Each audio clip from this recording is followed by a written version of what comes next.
Hello बच्चों, नमस्कार। स्वागत है आपका अपने परिवार अंकित एजुकेशन अड्डा पर।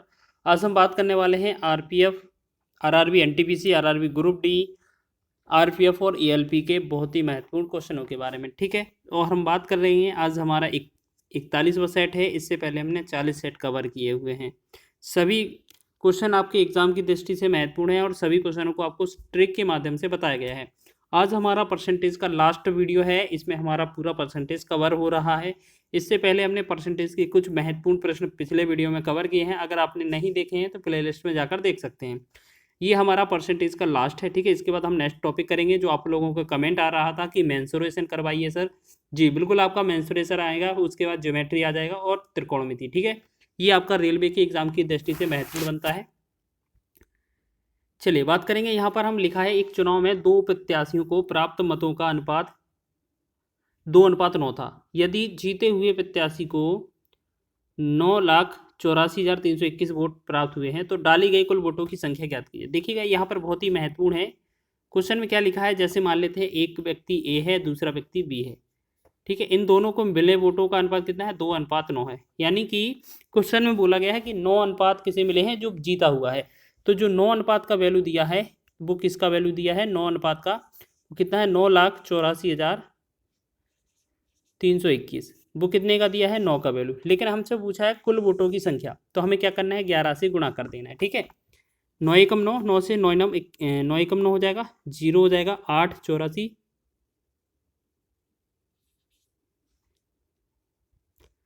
9 नम 81 हो जाएगा। ठीक है, 9 एकम 9, 0, 9 नम 81, 3 33 हो जाएगा, तो 9 तिया 27, 6 62 हो जाएगा, तो 9 6 54। ठीक है, 54 हो जाएगा, और फिर 8 81, 9 नम 81। ठीक है, अब हमारा कितना रहा, ये 1,09,369। ठीक है, 1,09,369। अब हमें गुणा करना है, बस यही तो करना है, बस बाकी तो हो गया है। 1,09,369, इसमें गुणा कर देना है 11 से, बस हमारा आंसर आ जाएगा। ठीक है, तो इनका जो गुणा बनेगा वो हमारा कितना बनेगा, 12,03,059। बस गुणा कर लेना, आपका आंसर हो जाएगा। ठीक है, बस इतना ही आपको यूज़ करना है। ठीक है, महत्वपूर्ण प्रश्न है। इस तरीके से आपके एग्जाम में वोटों से रिलेटेड क्वेश्चन पूछे जाते हैं। ठीक है, चुनाव पर आधारित क्वेश्चन परसेंटेज से बनता है और ये रेलवे के एग्जाम में पूछे गए हैं। नेक्स्ट क्वेश्चन की बात करेंगे। देखिएगा, यहाँ पर लिखा है, एक चुनाव में एक उम्मीदवार 75% वैध मतों से विजयी हुआ। कुल 5,60,000 मतों में से 15% मत अवैध थे। तो विजयी उम्मीदवार को कितने वोट मिले हैं। ठीक है, तो आपको क्या बताना है, विजयी उम्मीदवार को कितने वोट मिले हैं, तो यही तो बताना है। चलिए बताइए। अब देखिएगा, आपको करना क्या है, जैसे कुल कितने 5,60,000 मत हैं। यहाँ पर हम बात करें, जैसे देखिएगा, बहुत ही आसान ट्रिक से बता रहे हैं। जैसे 5,60,000 आपके पास कुल वोट हैं, और इसमें आपको बोला गया है कितना, 15% मत अवैध हैं। अगर बताइए 15% मत अवैध हैं, 15% मत अगर अवैध रहेंगे तो बताइए कितना बचेगा, आपका 85 बचेगा। 85/100, यानी कि अगर हम अवैध मत निकाल देंगे 15%, तो 85 हमारे वैध मत बच जाएंगे। ठीक है, अब ये कुल का 85 हो गया। ठीक है, कुल का 85%। अब इसमें से भी वैध मत के किसे मिले हैं, विजयी वाले उम्मीदवार को 75% मिले हैं, यानी कि इसका 75% निकाल देना, हमारा आंसर हो जाएगा। बस इतना ही तो निकालना है। एक 2 0 से 2 0 कैंसिल, एक 2 0 से दूसरा वाला 0 कैंसिल। मतलब हमारा क्या बनाना है हमें, कि जो 56 है, 56 गुणे में 85 गुणे में 75। ठीक है, 56 गुणे में 85 गुणे में 75, बस इतना ही तो करना है और हमारा आंसर आ जाएगा। तो बस इनका गुणा करेंगे तो ये बनेगा 3,57,000, और ये 3,57,000 जो होगा ये हमारा आंसर हो जाएगा। तो ऑप्शन नंबर डी में दिया हुआ है। ठीक है, ये आपका आरपीएफ एसआई के एग्जाम में पूछा था। देखिए कितने अच्छे लेवल के क्वेश्चन पूछे जाते हैं और बहुत ही कम समय में आपके हो जाते हैं। ठीक है, चलिए सभी को समझ में आ रहा है। चलिए आगे बढ़े, अगले क्वेश्चन की ओर देखेंगे। यहाँ पर नेक्स्ट क्वेश्चन लिखा है आपका, एक चुनाव में केवल 2 उम्मीदवार थे। हारने वाले उम्मीदवार को कुल मतों का 48% मिला। उसके प्रतिद्वंदी को 6,000 मत अधिक मिले और उसने 3% मतों के अंतर से जीत हासिल की। अमान्य मतों की संख्या कितनी थी। चलिए देखो, यहाँ पर हम बात करें, जैसे आपसे पूछा जाए कि आपको हर चीज़ पता है 100% होती है, पता है ना 100% होती है। चलिए, अगर इसमें से हम बात करें कि एक व्यक्ति है उसे कितना मान लेते हैं 48% मिला, ठीक। तो एक बात बताइए, दूसरे वाले को कितना मिलना चाहिए हमारे हिसाब से, दूसरे वाले को कितना मिलना चाहिए हमारे हिसाब से? आप कहेंगे बिल्कुल आपका 52% मिलना चाहिए, टोटल तो यही होगा ना। लेकिन बोला है कि 3% मत से जीत हासिल की है, तो इसमें जो 3% हासिल, देखो यहाँ पर वैसे होता कितने का डिफरेंस है, 4% का होना चाहिए, 4% का डिफरेंस। लेकिन बोला गया है इस 4 में से, देखो इस 4 में से आपको क्या है, 3% क्या है आपके, इसमें से 3%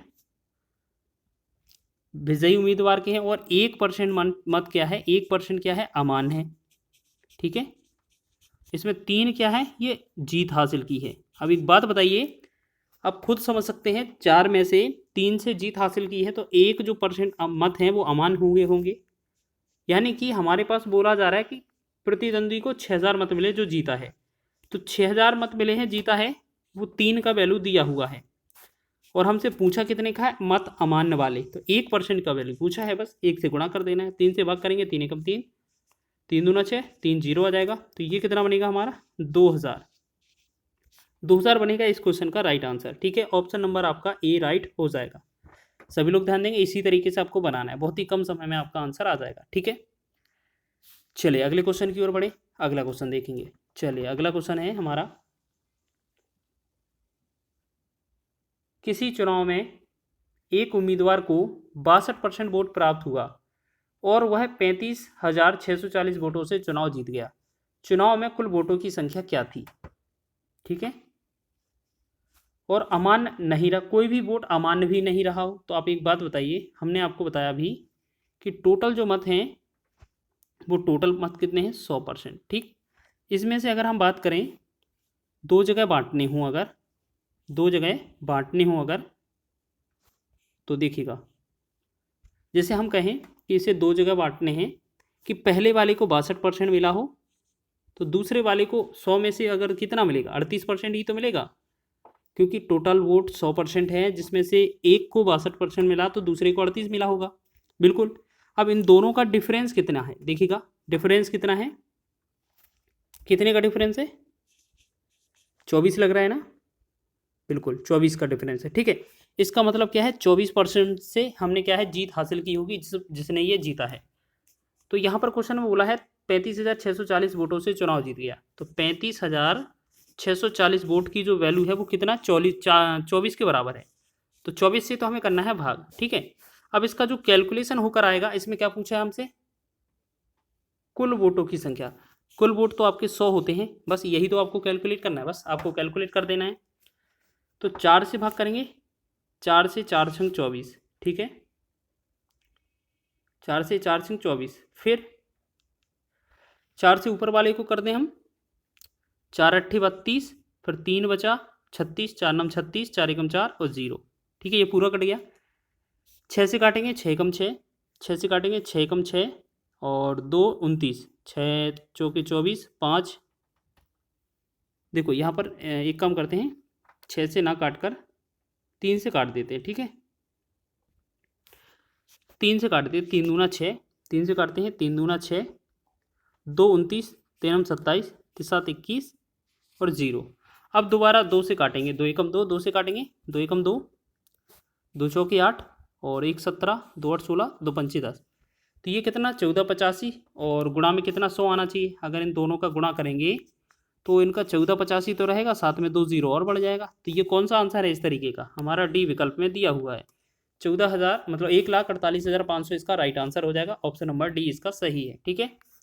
सभी को समझ में आ गया है। देखिएगा ये जो क्वेश्चन है ये हमारे परसेंटेज के थे और ये इसके बाद हमारा परसेंटेज टॉपिक समाप्त होता है। इसके बाद आपने जो कमेंट किया था सभी ने कि मेंसुरेशन का करवाएं सर, बिल्कुल, आप अब आपको छोटे छोटे जो पार्ट मिलेंगे वो मेंसुरेशन के मिलेंगे, ठीक है। उसके बाद ज्योमेट्री और उसके बाद त्रिकोणमिति, ट्रिग्नोमेट्री, क्योंकि इनके एग्जाम में क्वेश्चन पूछे जाते हैं, ठीक है। वीडियो कैसा लगा है, अगर वीडियो पसंद आया है तो वीडियो को लाइक करें, चैनल पर नए हैं तो चैनल को सब्सक्राइब कर लें।